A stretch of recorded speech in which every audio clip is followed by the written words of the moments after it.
Hoy vamos a considerar dos capítulos, los dos últimos capítulos de Génesis, el 49 y el 50.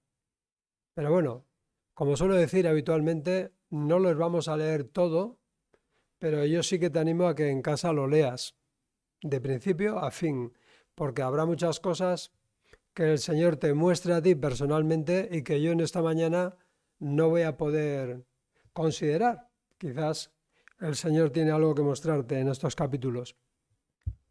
Ya empezamos hace casi 2 años con esta serie de Génesis y hoy va a ser, en principio, la última predicación de esta serie. La próxima tomaremos el Evangelio de Juan y empezaremos desde el principio a considerar qué nos dice Juan.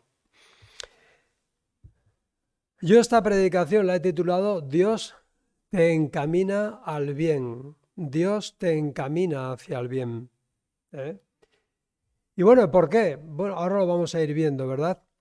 Yo creo que llegados al final de este libro de Génesis, debemos recordar cómo empieza. Es importante recordar cómo empieza. ¿Cómo empieza? ¿Cuál es la primera palabra de Génesis? En el principio. Y qué importante es que consideremos el principio de las cosas para poder entender lo que nos sucede. Tanto a nivel general, de la humanidad, de las personas, de los pueblos, como a nivel personal también, es súper importante que entendamos de dónde venimos para poder explicar muchas veces lo que nos sucede. Es muy importante que sepamos de dónde venimos para saber a dónde vamos también.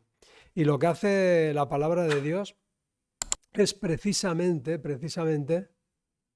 explicarnos por qué muchas cosas de las que nos suceden las tenemos que pasar. Y yo digo que el Señor al final nos está encaminando hacia el bien. ¿Eh?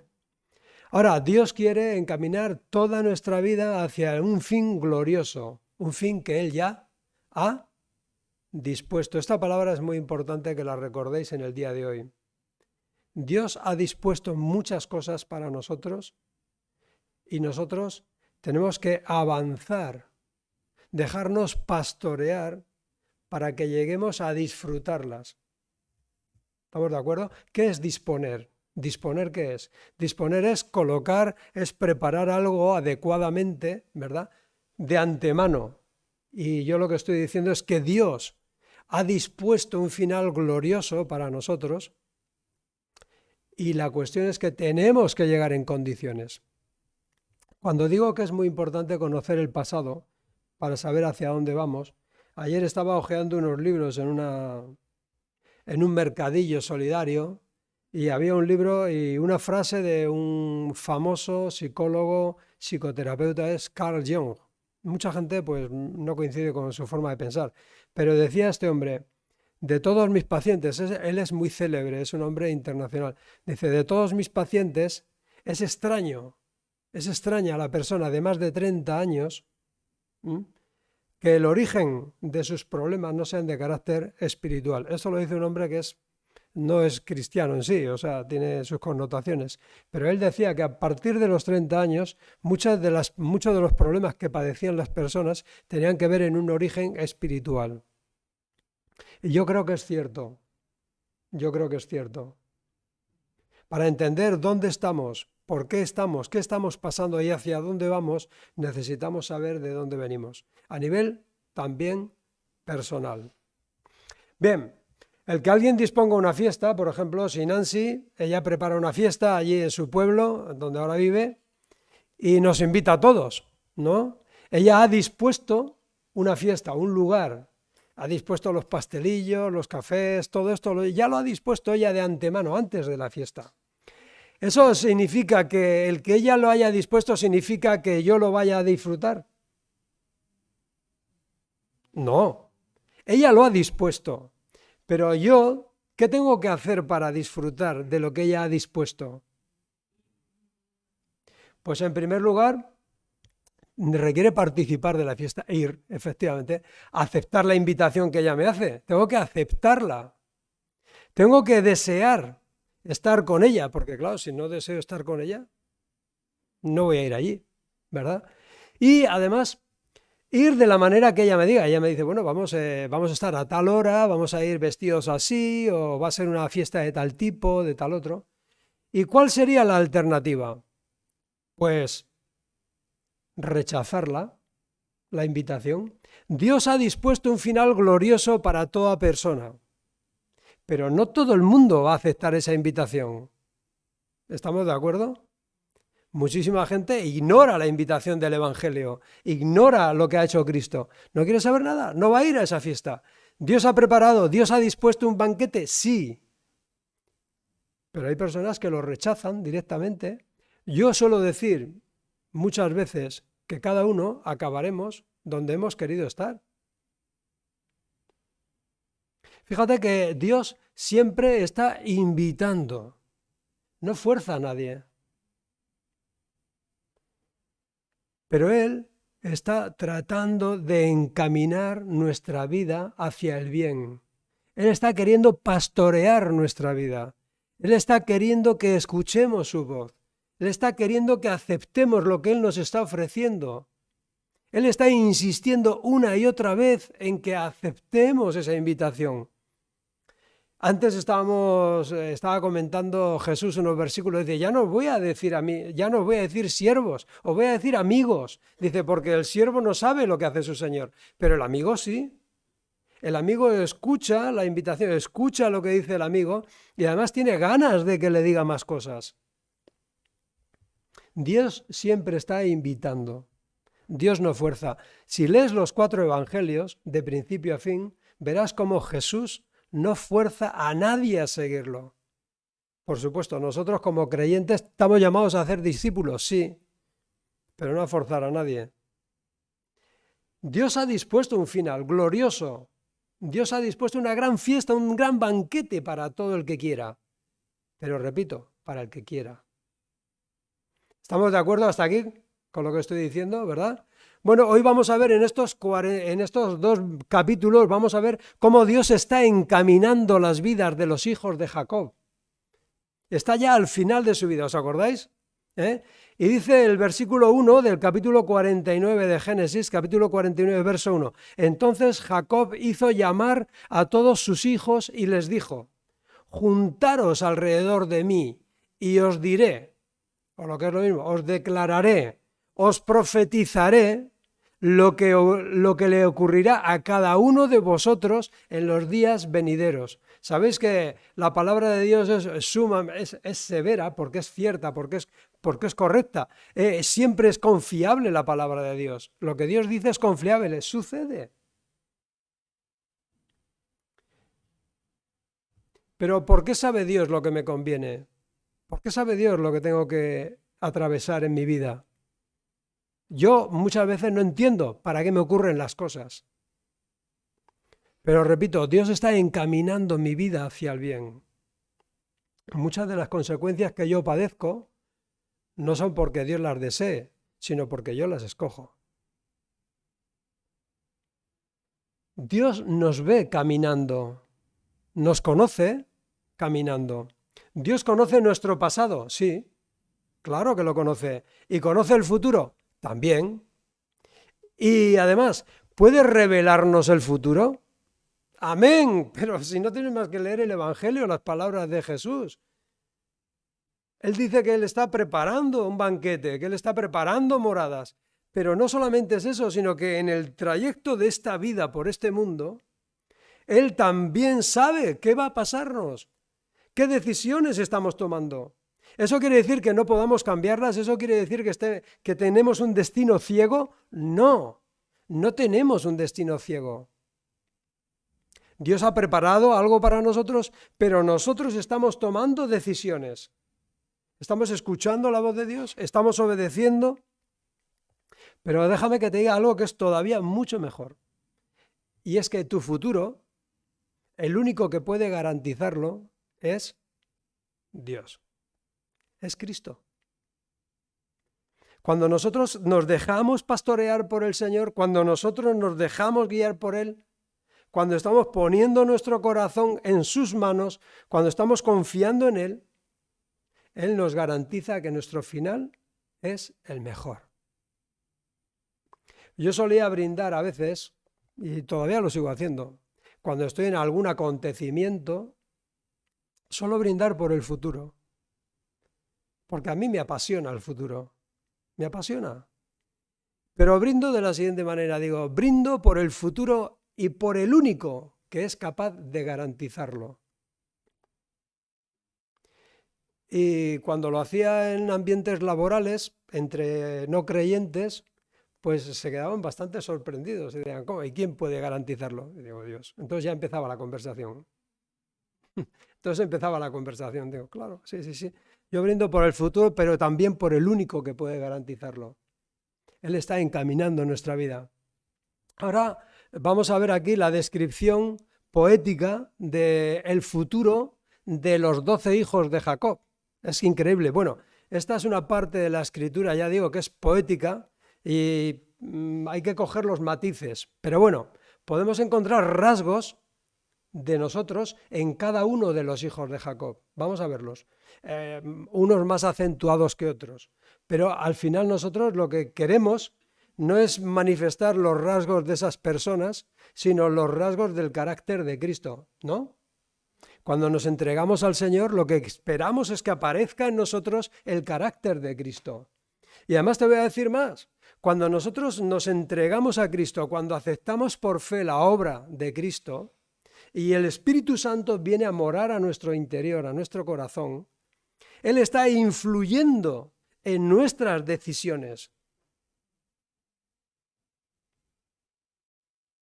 Esto parece algo extraño, ¿no? O sea, es decir, nosotros aceptamos la obra de Cristo, el sacrificio de Cristo, nos arrepentimos, queremos que Él gobierne nuestro corazón y dice que nacemos de nuevo.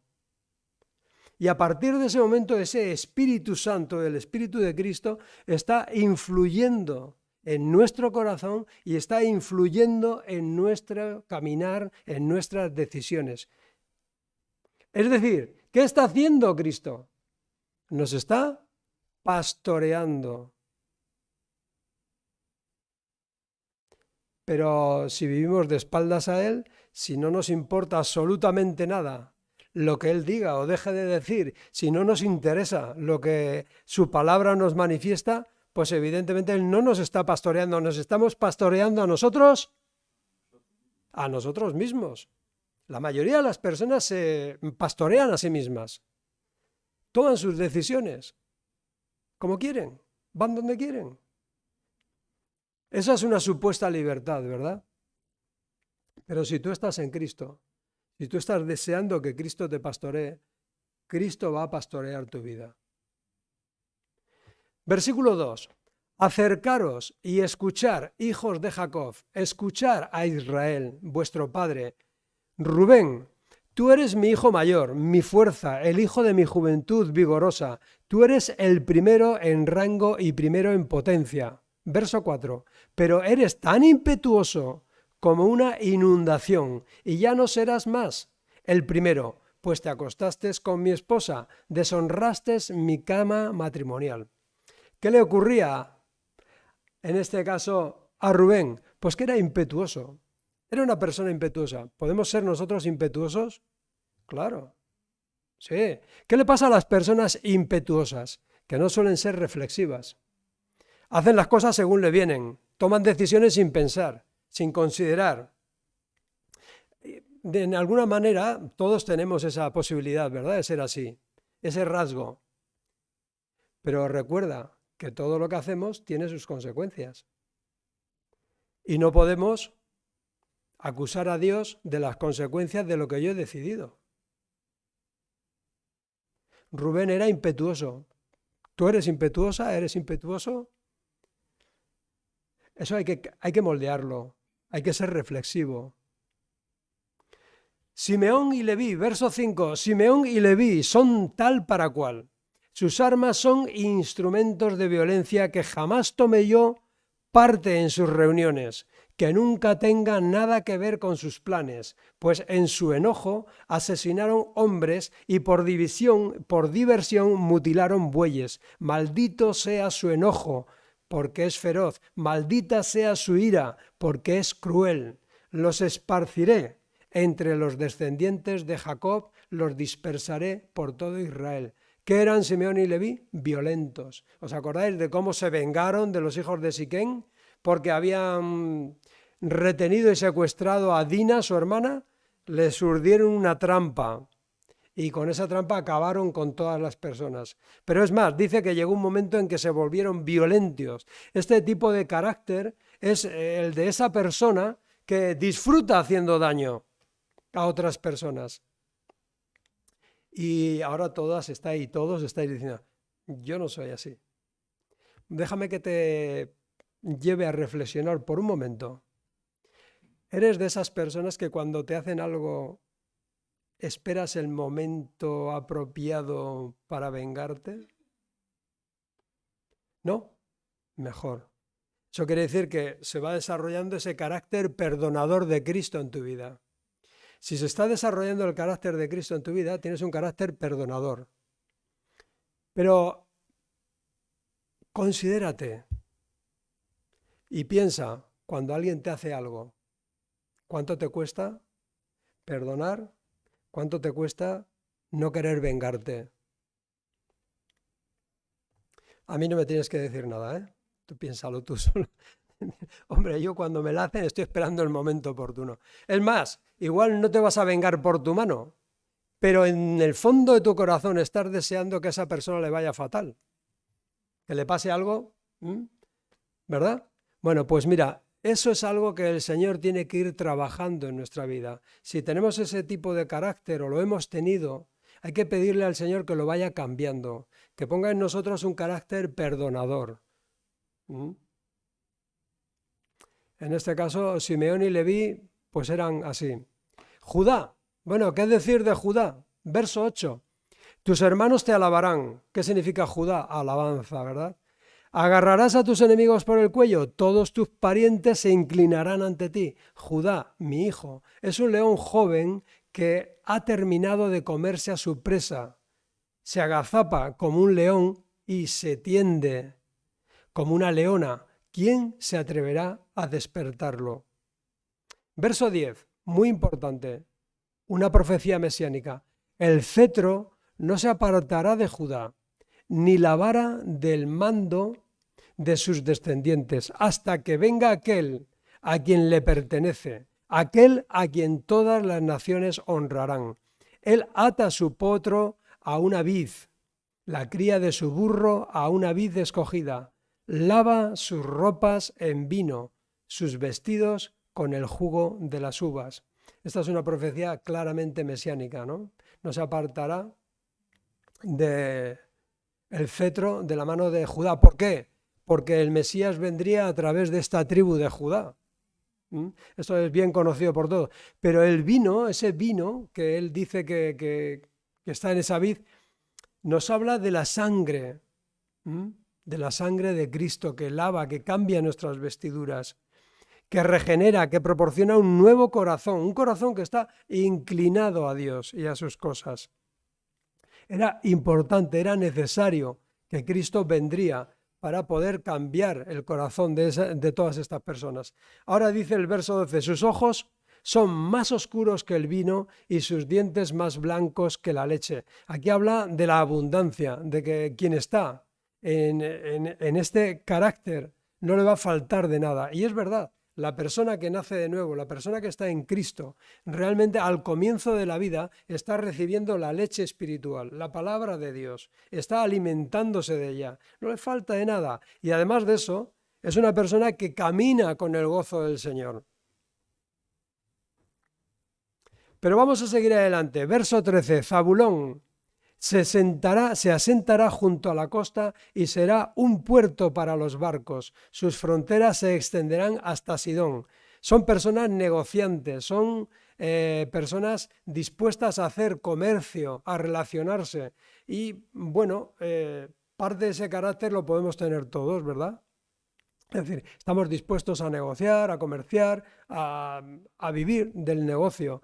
Dice Isacar, verso 14, es un burro robusto que descansa entre dos alforjas. Cuando vea lo bueno que es el campo y lo agradable del terreno, doblará su hombro para llevar la carga y se someterá al arduo trabajo. Isaacar es de ese tipo de personas que cuando ve que la tierra da y que el trabajo da su fruto, pues bueno, se mete entre dos alforjas, se busca la seguridad del trabajo y de su esfuerzo. Bueno, no en sí no es malo y todos tenemos que trabajar, pero que no se quede nuestra vida solamente en el trabajar para nosotros estar seguros, sino que nuestro trabajo también sirva para bendecir a otros. Amén. Es decir, Isaacar es ese tipo de persona que se ancla entre su trabajo, entre sus cosas. Nosotros en Cristo tenemos que ir más allá. Yo alguna vez, alguna persona que me dice, pastor, pues estoy buscando trabajo, estoy necesitando trabajo, digo, sí, pero solamente en primera instancia, para cubrir tus necesidades, pero piensa más allá, ten un poco de visión, ¿no? Y esa visión consiste y además para tener con qué bendecir a otros. Que no sea solamente para nosotros. Dan, verso 16, gobernará a su pueblo como cualquier otra tribu de Israel. Dan será una serpiente junto al camino, una víbora venenosa en el sendero, que muerde los talones del caballo para que caiga el jinete. Oh Señor, confío en ti para salvación. ¿Qué significa Dan? La palabra Dan significa juez. Bueno, Dan, la tribu de Dan, no aparece en la lista de las tribus de Israel en Apocalipsis 7. ¿Sabéis por qué? Porque Dan no aceptó la porción de tierra que se le dio en el reparto de las 12 tribus. Le pareció que no era la más adecuada, le pareció que otras eran mejor. Y dice, no juzgará según la verdad, sino según la astucia de la serpiente. ¿Os dais cuenta? Será como una serpiente junto al camino. Este tipo de carácter es de las personas que siempre creen que la huerta del vecino es más llana. Es decir, arden de envidia, siempre están juzgando lo que hacen otros, lo que dicen otros. Pero juzgar no es nuestro cometido. Nuestro cometido es examinar las cosas, nuestro cometido es discernir las cosas a la luz de la palabra, pero no es juzgar. ¿Por qué no es juzgar mi cometido? Porque cuando juzgo me convierto en juez. Y Dios no me ha llamado a ser juez. Sí, me ha llamado a discernir, me ha llamado a examinar, me ha llamado a considerar, me ha llamado a observar las cosas, pero no me ha llamado a juzgar. Yo no soy el juez, es Dios. Y en este caso, Dan es una persona, ese tipo de persona que siempre está juzgando lo que hacen los demás.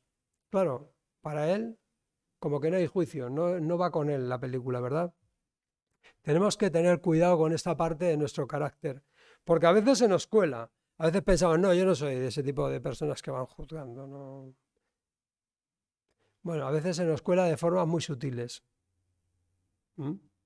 Pensar, es que este hace esto, Hay que tener mucho cuidado con este tipo de carácter. Gad, verso 19. Gad será atacado por bandas saqueadoras, pero él las atacará cuando ellas se batan en retirada. Aser cenará manjares deliciosos y producirá comida digna de reyes. Neftalí es una cierva en libertad que tiene hermosos cervatillos. José, vamos a llegar a José, que es sobre el que está centrado estos últimos capítulos. José es la cría de un burro salvaje, junto a un manantial, uno de los burros salvajes sobre la cresta de la tierra.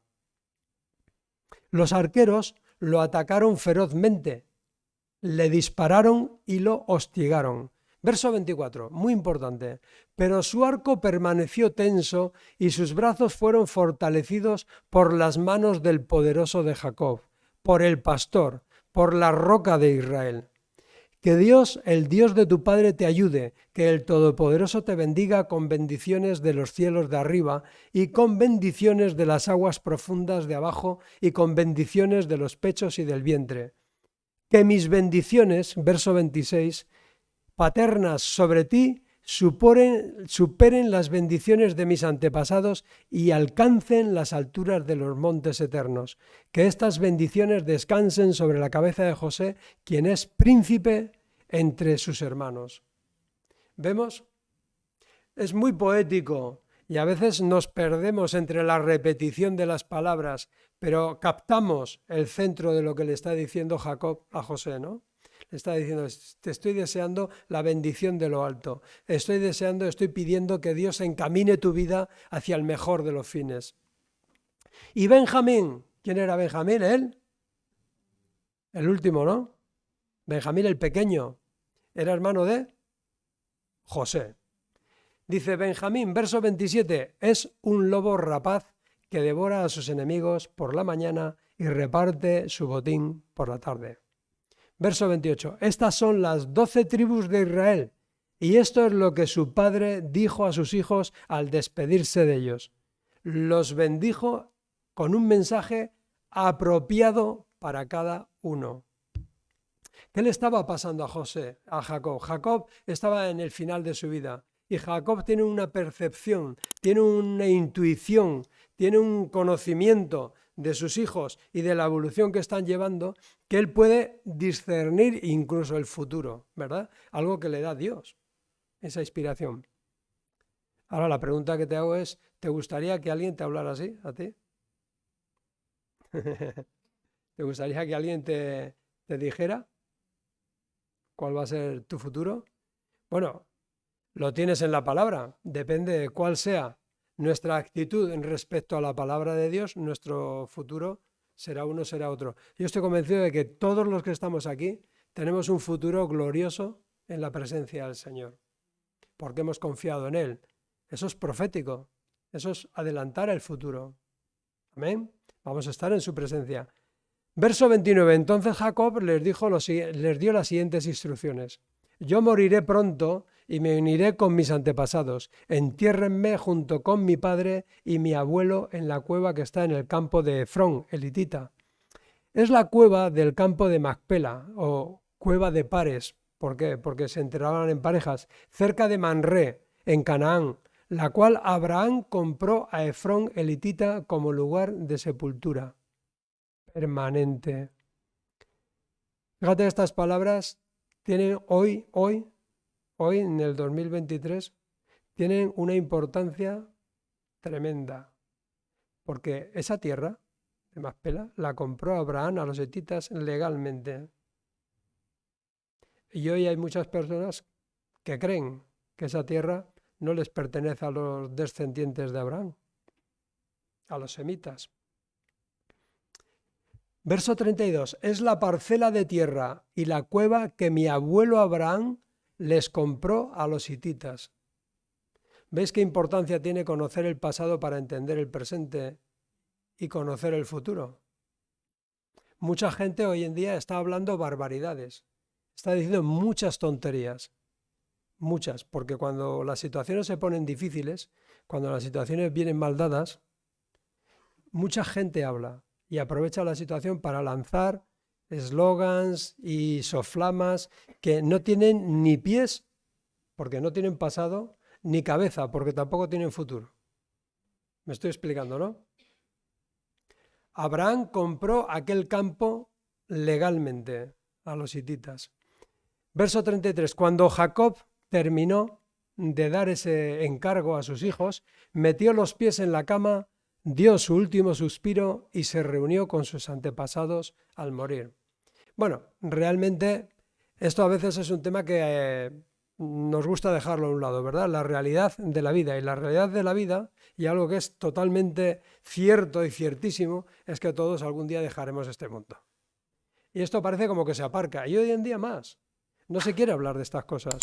Pero la palabra de Dios no es ni optimista ni pesimista. La palabra de Dios es realista y nos presenta la realidad. Jacob, todo lo que hizo desde que comenzó su vida hasta este final, fue ser encaminado por Dios para que llegara a un final glorioso. Y podéis volver a leerlo una y otra vez y veréis que es así. Capítulo 50, vamos a saltar, y aquí vamos a saltar varios versículos. Verso 1. José se abrazó al cuerpo de su padre y lloró y lo besó. ¿Qué hizo Jesús? Jesús lloró ante la tumba de Lázaro, ¿verdad? Hay personas que son tan súper espirituales, que ante la muerte, ante lo grotesco de la muerte, ante lo doloroso de la muerte o de la separación, son totalmente insensibles, son tan súper espirituales que dicen, no, está con el Señor, está bien. No, o sea, Jesús lloró ante la muerte, ante la tumba de Lázaro. Y aquí vemos a José, que es un hombre que ha batallado por la vida, que llora la muerte de su padre. O sea que cuando nos vengan estas personas tan súper espirituales, hay que decirle, a ver, o sea, hay una cosa que se llama sentimiento, hay una cosa que es alma, y esa separación me duele. O también están los supersensibles, que no son capaces de superar la realidad de la vida, y se estancan, y se deprimen, y se vienen abajo, y no avanzan. Pues yo creo que ni una cosa ni otra. Ni hay que ser tan súper espiritual, ni tan súper sensible. Hay que ser realista. Y a partir de aquí empieza todo un proceso de entierro, embalsamamiento de Jacob y llevarlo otra vez de vuelta a Canaán y un tiempo allí, 70 días de luto. Madre mía. Pero vamos a dar un salto, nos vamos después, versículo 14. Después de haber enterrado a Jacob, José regresó a Egipto junto con sus hermanos y todos los que lo habían acompañado al entierro de su padre. Pero ahora que su padre había muerto, los hermanos de José tuvieron temor y se decían los unos a los otros, ahora José mostrará su enojo y se vengará por todo el mal que le hicimos. ¿Cómo pensaban ellos? Humanamente. Hemos dicho antes, ¿no? ¿Verdad? Ellos estaban diciendo, bueno, estamos viviendo, pero claro, mientras vive nuestro padre, como que no nos va a hacer nada José. Pero ahora que ha muerto Jacob, José va a tomar la revancha. Pero mira, José es un hombre que tiene unas características que son muy especiales. Es un hombre perdonador. Yo creo que es algo a lo que tenemos que aspirar todos nosotros por la obra del Espíritu Santo en nuestra vida, tener ese carácter perdonador. Entonces, verso 16, entonces le enviaron a José un mensaje que decía, antes de morir, tu padre nos mandó que te dijéramos, por favor, perdona a tus hermanos por el gran mal que te hicieron, por el pecado de haberte tratado con tanta crueldad. Por eso nosotros, los siervos del Dios de tu padre, te suplicamos que perdones nuestro pecado. Cuando José recibió el mensaje, perdió el control y se echó a llorar. José se ve que era un hombre muy sensible. Lloraba allí de su padre. Ahora cuando sus hermanos le piden perdón, llora. ¿Pero por qué? Porque está comprendiendo el bien que se están haciendo a sí mismos. Está comprendiendo que todo lo que ha tenido que padecer y sufrir, al final está dando su fruto. Y cuando él, porque hasta aquí los hermanos no le han pedido perdón, ¿os dais cuenta? Es aquí donde le piden perdón. Y quizás forzados por la situación y un poco por el temor a lo que pudiera hacer José. Entonces sus hermanos llegaron y se arrojaron al suelo delante de José y dijeron, mira, somos tus esclavos. Pero José les respondió, no me tengáis miedo. No temáis. ¿Acaso soy Dios para castigaros? Tremendo, ¿eh? Vosotros os propusisteis o pensasteis hacerme mal, hacerme daño, mas Dios lo encaminó a bien. Pero Dios dispuso todo para bien, dice otra versión. Él me puso en este cargo para que yo pudiera salvar la vida de muchas personas. ¿Y os acordáis de las palabras del Señor Jesús que dice, yo no he venido a este mundo a condenar al mundo, sino a salvarlo? Y dice José, Él me puso en este cargo para que yo pudiera salvar la vida de muchas personas. Él empieza a entender, José está entendiendo el porqué de su vida, cómo le acontecían las cosas, no el porqué, sino para qué de su vida. Y nosotros tenemos que, a veces no sabemos por qué nos suceden las cosas, o para qué nos suceden las cosas, y tenemos que buscar en el Señor y tenemos que esperar que llegue el momento para poder entenderlo bien. Pero si tú estás siendo pastoreado por el Señor, si tú estás queriendo ser guiado por el Señor, tienes que tener una certeza, una garantía de que el Señor te lleva al bien. Esa es la confianza, esa es la fe del creyente. Todo lo que me está aconteciendo es para bien, si no es que lo estoy provocando yo con mis malas decisiones. Dice el verso 21, no tengáis miedo, no temáis, yo proveeré para vosotros y para vuestros hijos, yo seguiré cuidando de vosotros y de vuestros hijos. Eso es un corazón perdonador, dice, o sea, no solamente es que no me voy a vengar, no es que solamente, no es que, mira, bueno, ya déjalo, vale, nosotros a veces perdonamos así, ¿no? Bueno, bien, ya, sí, bien, pues no la vuelvas a hacer, pero que te alejes de mí y que no te quiero volver a ver. No es eso. José le dice claramente a sus hermanos, no temáis, yo voy a proveer para vosotros, voy a ayudaros para que consigáis también llegar a vuestro bien. ¿Veis el carácter de José, cómo se asemeja al carácter de Cristo muchas veces? ¿No veis en estas palabras de José rasgos del carácter de Cristo? Primero les dice, no temáis. ¿Cuántas veces les tuvo que decir el Señor Jesús a sus discípulos, no temáis? Iban en la tormenta y decían, Señor, no te preocupa que morimos. Dice, no temáis. Pero muchas veces, ¿y cuántas veces nos tiene que decir el Señor con mucho amor? ¿Y cuántas veces tiene que reconfortar nuestro corazón? Cuando llegamos a situaciones difíciles y nos volvemos al Señor, el Señor nos reconforta con una palabra de ternura, con una palabra de amor, con una palabra de bondad. Dice que José les habló a sus hermanos con ternura, con bondad, les reconfortó asegurándoles de que iba a trabajar por ellos. Y Jesús hace exactamente lo mismo. Cuando nosotros nos volvemos al Señor en arrepentimiento, le decimos, Señor, perdóname, no merezco sino el castigo. Y el Señor dice, no solamente no te voy a castigar, sino que te voy a pastorear, sino que voy a proveer para ti, sino que te voy a cuidar.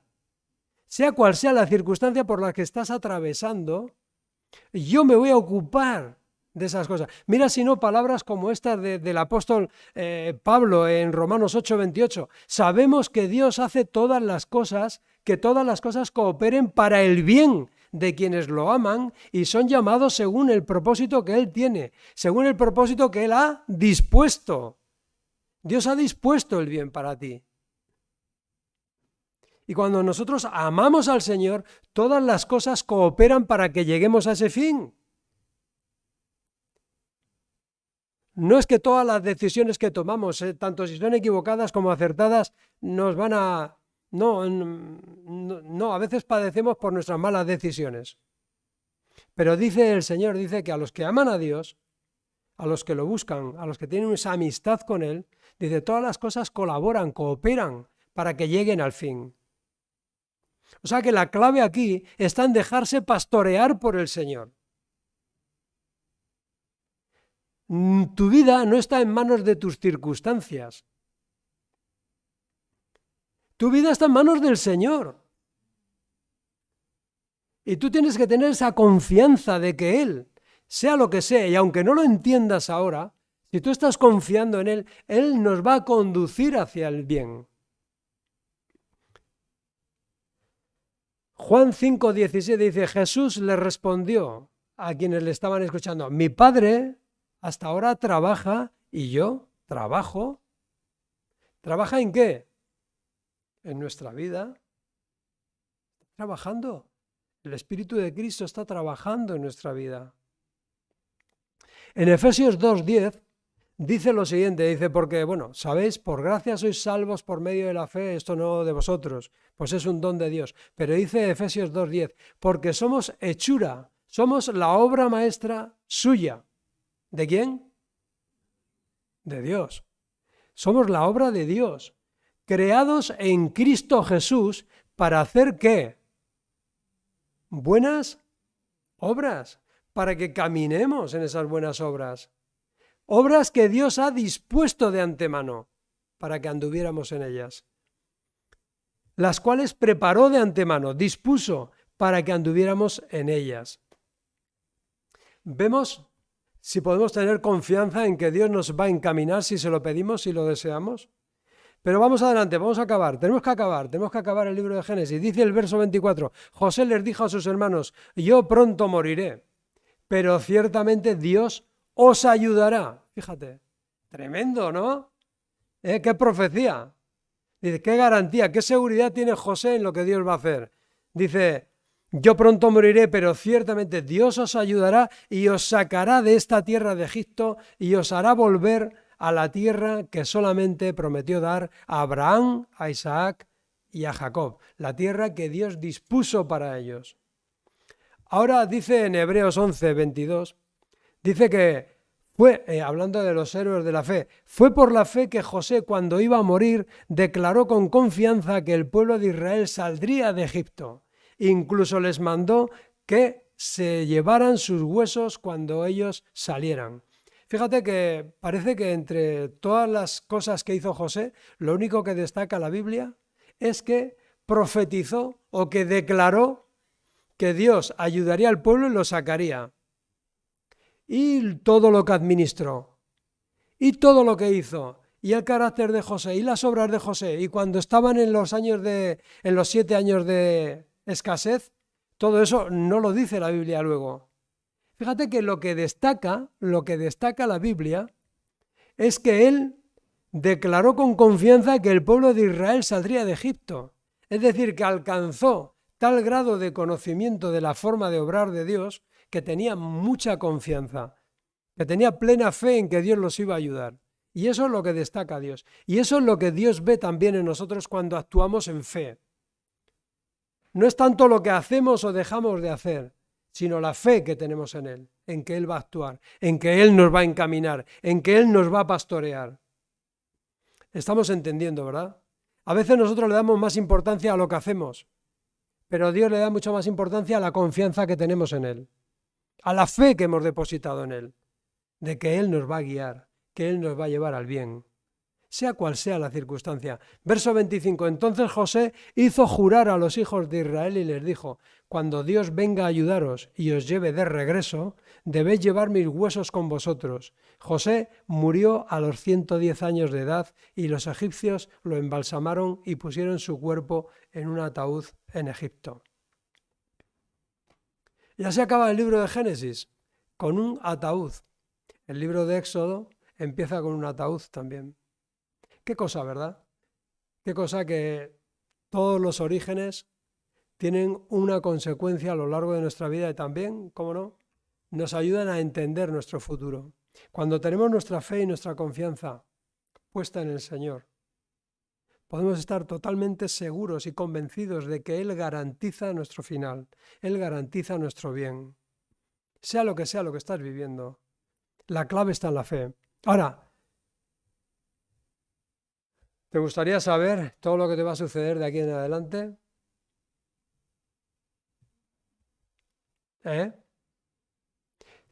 ¿Quieres ser pastoreado por el único que puede garantizar tu futuro? A mí, francamente, si tuviera que contestar a estas dos preguntas, te digo, de la primera, me da exactamente igual. Lo que me depara el futuro y lo que vayamos a vivir con todo lo que se está avecinando. La palabra me da muchas pistas. La palabra me indica por dónde van a ir las cosas.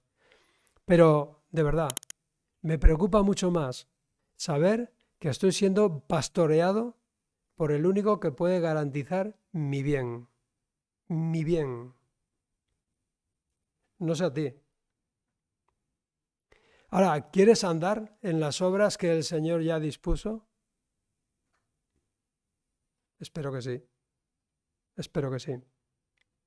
Pues mira, la clave está en lo siguiente. Hay que disponer. Por eso he dicho que la palabra disponer o dispuesto era muy importante en este día. Debemos disponer conscientemente nuestro corazón para que el Espíritu de Cristo lo influya y lo estimule. Ahí está la clave.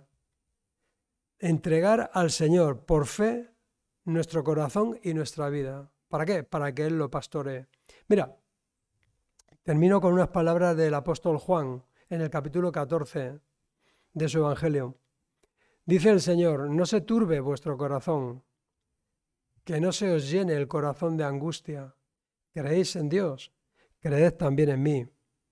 Confiar en Dios y confiar también en mí. En el hogar de mi Padre hay lugar más que suficiente, hay muchas moradas. Si no fuera así, ¿acaso yo os lo hubiera dicho? Voy pues a preparar lugar para vosotros. Cuando todo esté listo, cuando todo esté dispuesto, cuando todo esté ordenado, vendré otra vez. Volveré para llevaros, para que siempre estéis conmigo donde yo estoy.